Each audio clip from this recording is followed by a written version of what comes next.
Halo subscriber MBA Channel, selamat pagi, selamat siang, selamat sore, selamat malam. Kapanpun Anda menonton video ini, saya doakan Anda semua dalam keadaan sehat, sukses, dan berbahagia selalu. Rahayu, rahayu, rahayu. Hari ini saya ditemani oleh adik saya, Jerry Lim, dari YouTube. Apa aja namanya aja? SPMA Channel kok. SPMA Channel juga. Jadi itu adalah sama lah seperti MBA Channel ya. Jadi banyak traksi juga ya. Cuman kali ini kita nggak traksi. Kali ini kita mau bahas jadi dari video saya yang sebelumnya. Jadi ini video ini adalah lebih mengurai atau menjelaskan alam dewa. Saya dulu pernah membuat video mengenai alam dewa, tapi tentunya ini versi Buddhisme ya. Jadi mungkin kalau teman-teman yang Muslim atau yang Hindu agak berbeda, ini mohon sebagai tambahan pengetahuan aja. Saya buat ini ya buat tambahan pengetahuan. Mungkin teman-teman kalau di luar Buddhisme, agama Buddha maksud saya, ya nambah pengetahuan aja. Tapi kalau untuk yang agama Buddha bisa buat sharing, silahkan komen gitu. Jadi sebaiknya teman-teman tonton dulu sebelum nonton video ini, tonton dulu video saya sebelumnya yang membahas tentang alam dewa. Saya pernah buat ya, tapi udah lama ya, mungkin sekitar setahun atau 2 tahun yang lalu kali ya Jerry. Udah lama sekali. Iya, ada segitu.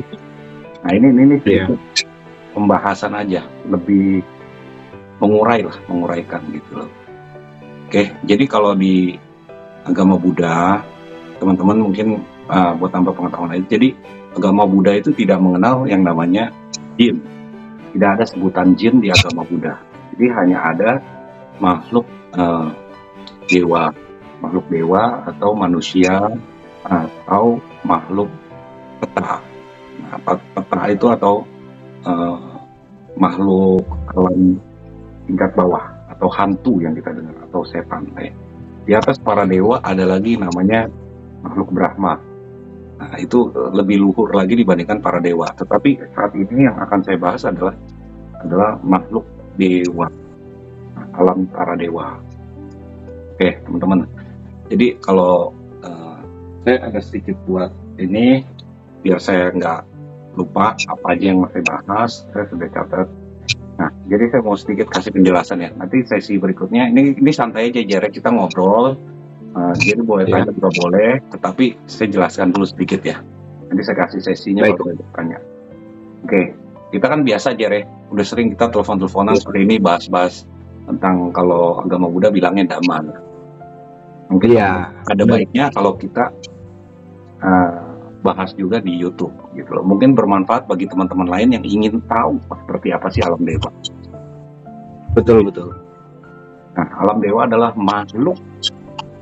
alam makhluk yang menikmati kesenangan indrawi. Jadi untuk pemahamannya seperti ini ya.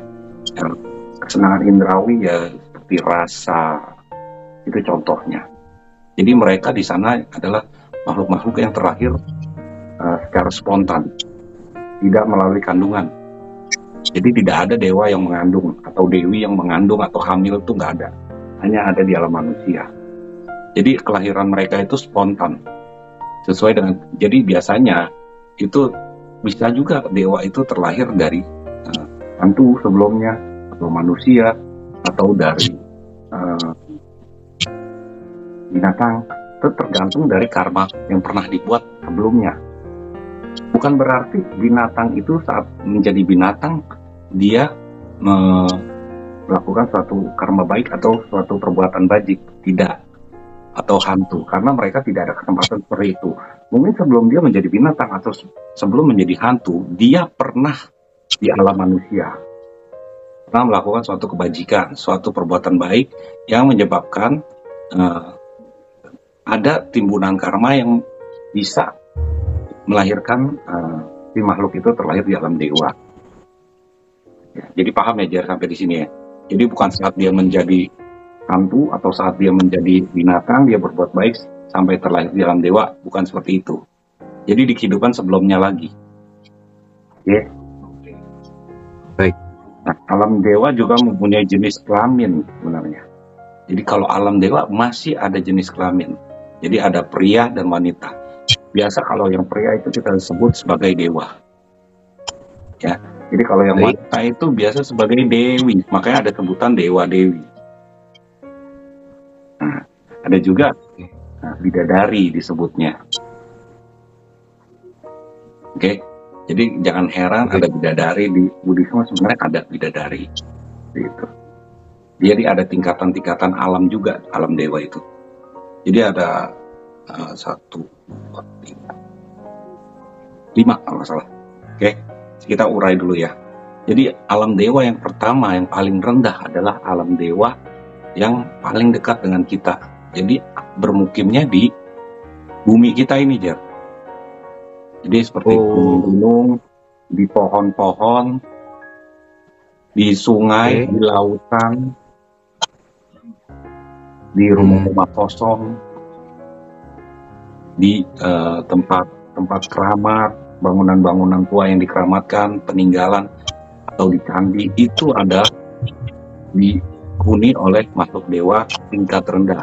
Kalau di Buddha itu namanya tingkat dewa alam Catu Maharajika. Jadi alam dewa yang ada di lingkungan kita, di sekitar kita. Nah ini kan nanti saya akan bahas nih. Di alam Catu Maharajika itu punya dewa lagi, punya 4 raja dewa pemimpinnya, yang megang utara, selatan, barat, timur, sesuai mata angin. Nah kita bahas satu-satu ya. Nah kita satu-satu dulu, saya baca dulu dari sini biar saya juga nggak lupa. Oke, nah alam dewa dari utara, dewa yang bertempat tinggal di pohon. Oke. Jerry mungkin pernah dengar yang namanya Gandaba. Oh, pernah kok. Nah, Gandaba. Apa itu? Apa ya? Kayak gimana ya? Ingat sih pernah tahu pernah, tapi kayak buat jelasin tuh agak susah juga sih kok. Nah, kalau di Gandaba itu di masyarakat Jawa itu disebut genderuwo. Oh, seperti Danyang ya gue ya? Belum, nanti itu bukan. Jadi genderuwo itu Oh, bukan. beda. Nah, jadi kalau misalnya Gandaba itu biasa disebut dengan genderuwo. Tetapi yang harus kita kenali ya, jadi bukan genderuwo yang berwujud seperti raksasa besar hitam, itu bukan seperti itu. Mereka adalah dewa-dewa yang bersemayam di pohon biasanya, atau di batu. Tapi mereka itu bukan berwujud seperti itu. Berbeda. Itu biasanya adalah makhluk-makhluk seperti Asura. Oh, Asura ya, ya. Jadi mereka itu bukan dari golongan Gandaba. Tapi mungkin entah bagaimana ceritanya yang menyebar di masyarakat Jawa, kata genderuwo itu berawal dari Gandaba ini sebenarnya. Karena dulu lingkungan Nusantara ini kan kental dengan Hindu-Buddha. Jadi bahasanya berawal dari bahasa Pali, bahasa Sanskerta gitu. Makanya ada sebutan genderuwo.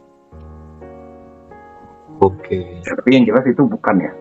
Saya harus pastikan itu bukan. Jadi biasanya kalau makhluk-makhluk genderuwo, Gandaba itu dewanya adalah dewa yang pawai dalam memainkan alat musik. Mereka suka alat musik, bermain-main musik seperti itulah. Itu yang saya dapatkan dari kita ya. Nah, ada lagi dewa yang menguasai dari daerah barat ya. Tadi kan daerah timur ya. Ya. Yang berwujud Paranaga. Dan ini ada raja. Nah, Paranaga. Jadi kalau mungkin di Nusantara ini kita kenal dengan istilah, pernah dengar cerita Blorong? Oh, tahu kok. Ini Blorong. Mereka itu sebenarnya juga dewa, golongan dewa dari golongan naga. Oh, oke. Nah, tapi kalau di agama lain mungkin sebutnya dengan jin ya. Tapi kalau kita tidak kenal dengan istilah jin, kita semua menyebutnya semua dewa. Tapi berbeda ya dengan jangan kita samakan jin juga dengan Saya lebih suka jin ini malah disamakan dengan golongan dewa. Kenapa? Nah, kalau jin disamakan dengan golongan peta, karena golongan peta itu tidak mempunyai kesaktian. Dewa-dewa inilah yang mempunyai golongan kesaktian, kekuatan atau kesaktian. Gitu loh. Oke. Ini kita versi Buddha aja ya. Iya. Nah, kalau sudah dengar yang tadi di barat itu seperti Blorong atau biasanya mereka bermukim di laut, di sungai, gitu. Nah, ada lagi raja dewa yang menguasai daerah utara.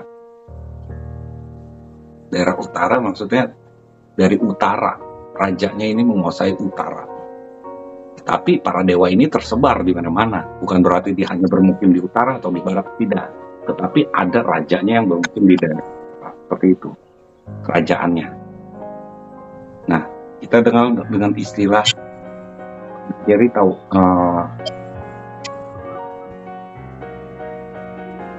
raksasa, yaka itu makhluk raksasa, biasanya memang wujudnya seram dan mengerikan.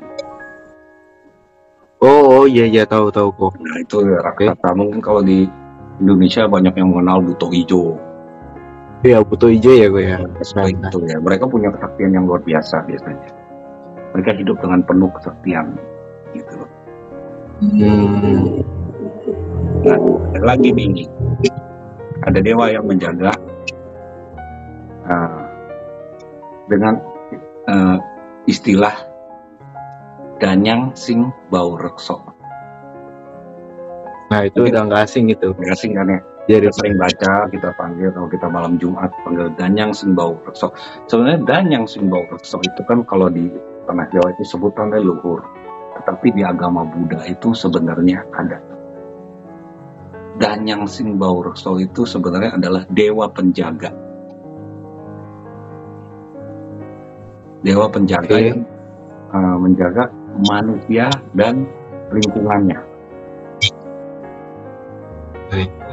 Danyang Sing Bau Rekso itu berasal dari bahasa Pali, Raka, bahasa Sanskerta Raksa, bahasa Jawanya Rekso.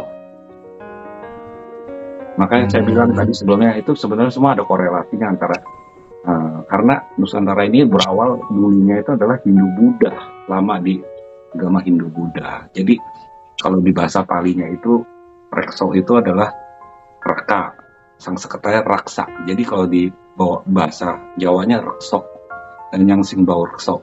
Danyang, jadi maksudnya Danyang yang menjaga.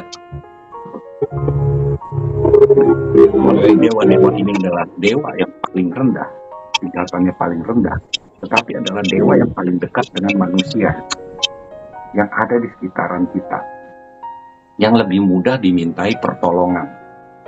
Biasanya dewa-dewa seperti ini juga bermukim bisa menempati suatu tempat seperti goa, gunung, batu, perhiasan, atau benda-benda dari logam. Makanya kita jangan heran kalau kita sering, kita kan sebagai Buddhis ya, kita tidak bicara agama lain. Kalau agama lain mungkin melarang, itu tidak masalah buat saya. Kita bicara yang agama Buddhis. Apa yang kita lakukan sebagai tiap harinya, tiap malam Jumat atau apa, itu sebenarnya melaksanakan tradisi.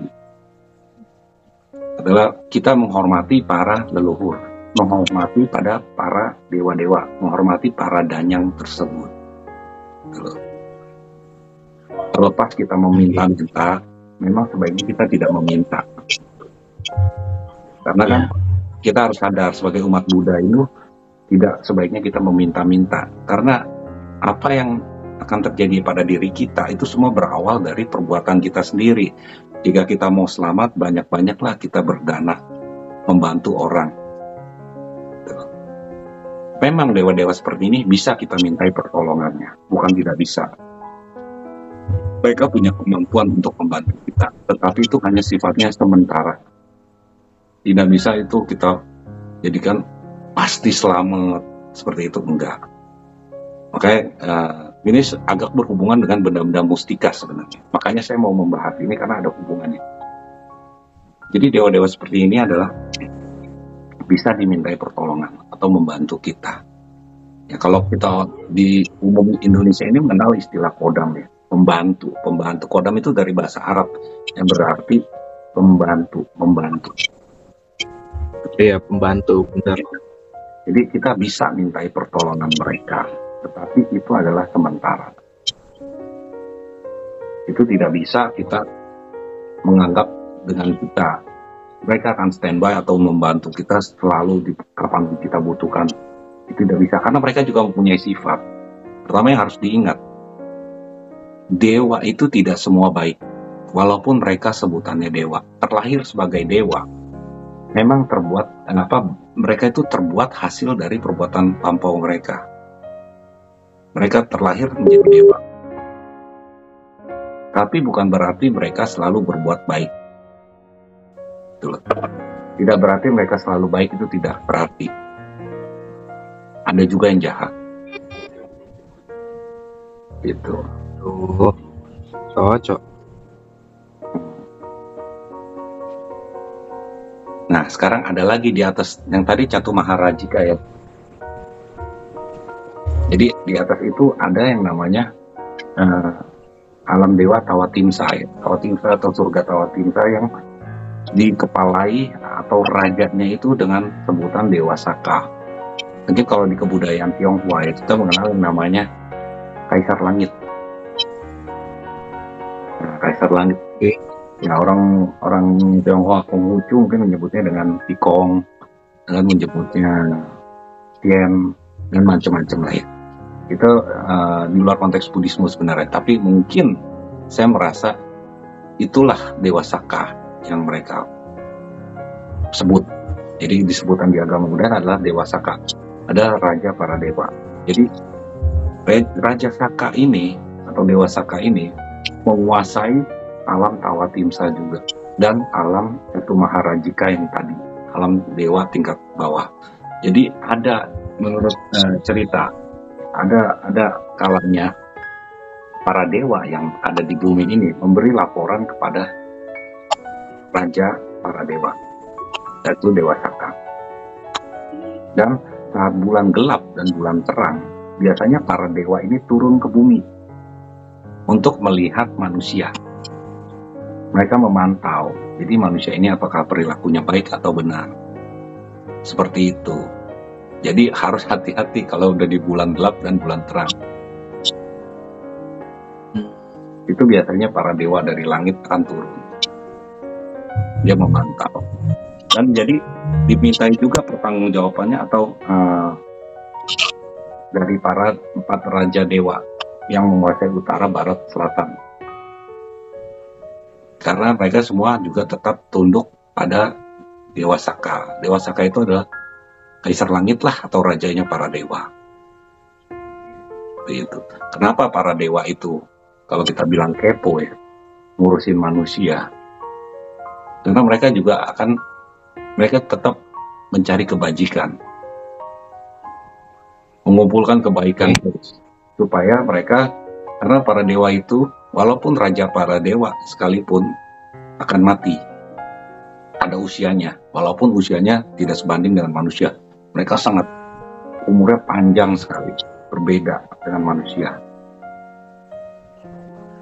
gitu ya.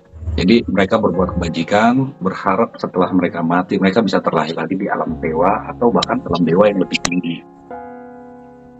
Karena pada dasarnya para dewa itu juga terlahir itu sudah membawa modal dasar dari kehidupan sebelumnya, perbuatan baik. Di atas kepala raja, sebenarnya bukan Dewa Saka itu bukan raja yang paling tinggi. Di atasnya ada lagi alam dewa. Jadi ada alam dewa yang kerjanya itu menciptakan sesuatu, bisa menciptakan. Di atasnya lagi ada lagi alam dewa yang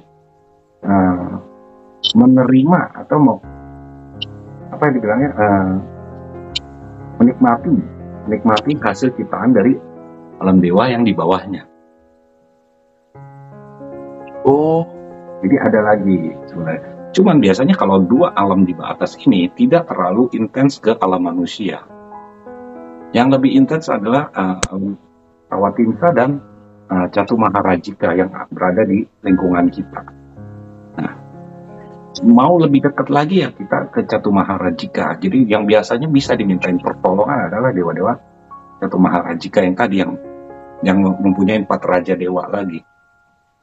Itulah di seperti Danyang. Jadi itu sebenarnya di Buddhisme itu nyambung, bukan nggak nyambung. Mungkin banyak orang yang nggak paham. Nah, ini kesempatan ini kita bahas gitu. Biar para Buddhisme itu juga tidak menganggap negatif tentang kita, apa yang kita lakukan. Jadi sebenarnya Sang Buddha juga pernah berkata di Paranibbana Sutta, saat Sang Buddha ingin merealisasi Nibbana, Sang Buddha pernah bersabda seperti ini. Jadi kalau suatu tempat ingin aman, bebas bencana, makmur, harus tempat itu menyediakan sesaji atau menghormati para dewa-dewa setempat atau tempat-tempat keramat.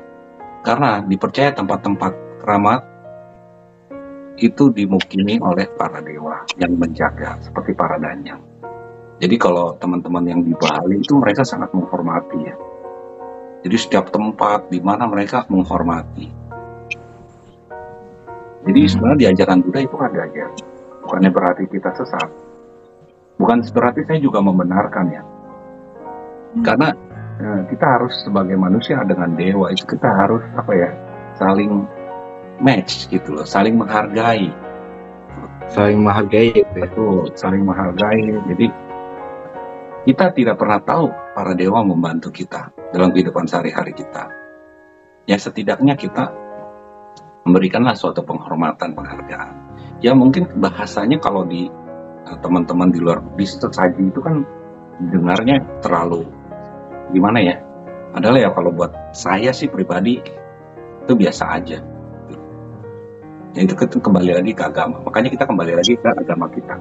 Bukan berarti kita membenarkan apa yang kita lakukan, gitu loh. Kita melakukan sesuai dengan kepercayaan kita. Dan kita tidak pernah mengajak orang untuk ikut ke kita, tidak pernah. Iya betul. Tidak ada pemaksaan ya, ya. Betul. Jadi kalau teman-teman yang nggak percaya yang beragama Buddhis, silakan cari di Sutta Parinibbana Sutta. Ada Sang Buddha membabarkan seperti itu. Jadi kita harus saling mesra lah dengan dewa-dewa itu.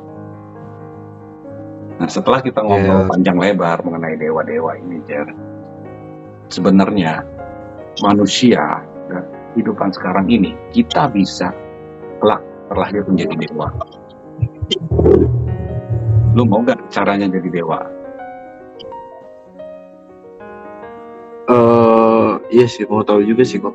Ya, setidaknya kita harus bisa mencapai alam dewa, ya kan? Sebenarnya ada cara. Ini cara yang diajarkan oleh Sang Buddha ya. Jadi ada cara supaya kita terlahir menjadi makhluk dewa. Pertama adalah menjaga moralitas. Moralitas itu apa aja? Tidak membunuh, tidak mencuri, tidak mabuk-mabukan, tidak berbohong, tidak berzina. Itulah moralitas 5 sila. Ditambah dengan berdana, suka menolong. Sifat-sifat welas asih itu yang akan menuntun kita ke alam dewa dan menjaga moralitas. Ditambah satu lagi, melatih batin kita dengan meditasi. Jadi orang-orang dulu jangan heran banyak yang bertapa di gua-gua. Jadi meditasi kalau dalam bahasa Pali itu samadhi. Di Jawa itu disebut semedi. Samadhi, semedi. Sebenarnya itu adalah ajaran dari Sang Buddha. Jadi banyak kesamaan ya antara kepercayaan Jawa dulu dengan ajaran Buddhisme atau Hindu. Mirip-mirip. Jadi kita jalankan 3 itu. Moralitas pertama yang tadi yang 5 terbagi 5. Kemudian yang namanya apa tadi moralitas, welas asih, berdana, dan terakhir adalah melatih batin dengan meditasi. Jadi kalau kita sering cara manfaat meditasi itu apa? Nah, Itu harus gunanya. Kita harus bareng iya, lagi betul, dengan betul. moralitas, batin yang terasa, moralitas, dan belas asih. Tidak boleh pelit, sering membantu. Jadi kita punya uang, harus ada yang disisihkan untuk membantu. Itulah yang sifat-sifat luhur. Itu disebut sifat-sifat luhur. Sifat-sifat luhur itu yang kelak akan terbawa nanti saat kita mati, membuat kita terlahir ke alam yang seperti itu. Karena semua terekam di otak kita, itu yang akan itu otak kita tidak mati, pikiran kita, kesadaran kita tidak akan pernah mati, selalu akan terus. Kesadaran yang tersimpan itu merekam memori-memori kehidupan kita. Kalau kehidupan kita sering berbuat jahat, maka kita akan terkondisikan ke alam yang seperti itu. Nah, tambahan lagi saya ingin bahas Asura. Asura adalah sebenarnya juga dewa. Jadi jangan menganggap Asura itu iblis. Di Buddhisme tidak ada istilah iblis. Kita hanya mengenal dewa. Bahkan dewa marah sekalipun, dewa marah yang pernah menggoda Sang Buddha, itu sebenarnya adalah dewa marah. Mereka adalah dewa. Makanya saya bilang dewa itu nggak selalu baik. Dewa juga ada yang jahat. Jadi kita sebagai manusia juga harus pintar-pintar memilih jangan meminta-minta sebaiknya. Betul. Kalau mereka mau bantu kita ya silakan, tapi janganlah kita meminta. Karena kita harus sadar perbuatan kita yang akan membantu kita, yang akan menolong kita, yang menjaga kita. Jadi kan perbuatan kita sebagai pelindung bagi diri kita sendiri. Dewa itu tidak selalu baik ya. Dewa itu ada yang jahat. Ada dewa yang gila berperang. Contohnya Asura. Mereka sukanya berperang. Nah, pernah ada di kitab suci kan tertulis ya bahwa Dewa Saka pernah berperang dengan para Asura. Ya, jadi itu mereka itu selalu bertentangan. Padahal Asura juga sebenarnya dewa. Sura itu kan dari artinya dewa. Asura jadi dianggap bukan dewa. Ya, semenjak ada peperangan seperti itu. Itu menurut ceritanya. Sebenarnya mereka semua dewa. Jadi kita tidak mengenal namanya jin, kodam itu nggak ada. Tapi saya sering ngomong gitu karena kita di Indonesia ini ya, yang mayoritas Muslim ya. Jadi kalau saya ngomong Asura atau apa, malah mereka bingung. Iya. Jadi biar lebih simpel ya kok ya. Iya, seperti itu. Jadi itu sedikit pengetahuan tentang dewa. Nanti kita bahas lagi mungkin kalau ada kesempatan berikutnya kita ngobrol-ngobrol tentang yang alam bawah. Kalau alam bawah seperti alam peta, alam neraka, mereka itu tidak, hantu itu tidak bisa mengganggu manusia. Jadi sebenarnya adalah dewa yang jahat yang mengganggu manusia. Mereka itu hanya sedang menjalani penderitaan. Kita kasihan saudara sama mereka. Bukannya kita menganggap mereka menggoda kita, bukan. Mereka aja sedang lagi pusing gitu, lagi ngerasain penderitaan. Mau ngapain dia gangguin kita lagi? Iya, betul. Mereka lagi menderita. Karena kan alam peta itu ada alam makhluk yang kelaparan, kasihan seperti itu. Jadi sebenarnya adalah dewa-dewa yang jahat, yang punya sifat jahat, punya sifat cemburu, iri, dengki. Dewa itu bisa mati, ingat ya. Oh iya.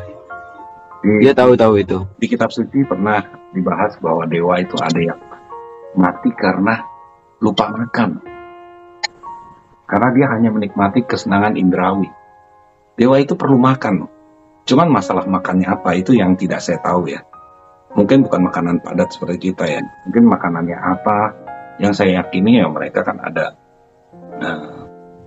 Kalau di alam kita berhubungan dengan pewangian. Entah wangi kembang, wangi dupa, wangi minyak, seperti itu. Mungkin seperti itu makanannya gue ya. Ya, tetapi selain itu ada lagi memang yang di alam mereka punya makanannya sendiri. Itu hanyalah tambahan dari alam manusia. Oke, paham.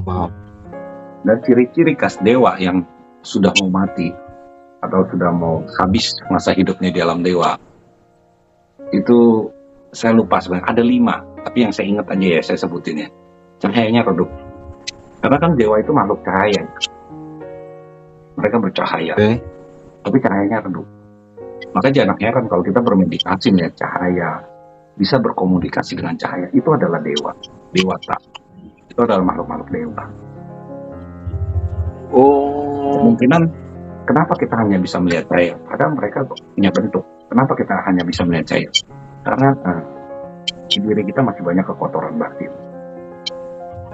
Kita belum mampu bisa melihat wujud aslinya karena masih banyak kekotoran batin di diri kita.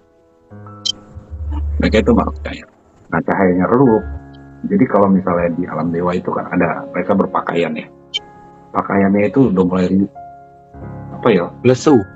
Nah, Lesu. udah butek lah ibaratnya. Dan biasanya dewa-dewa itu ada di atas kembang ya. Kalau kita lihat di foto-foto, gambar-gambar itu mereka menginjak tetrata itu nanti itunya sudah layu kembangnya. Oh, Ada 2 lagi, cuman saya lupa gitu. Ada 2 lagi ciri khasnya. Seperti itu. oke. Ada yang mau tanya nggak, Jer?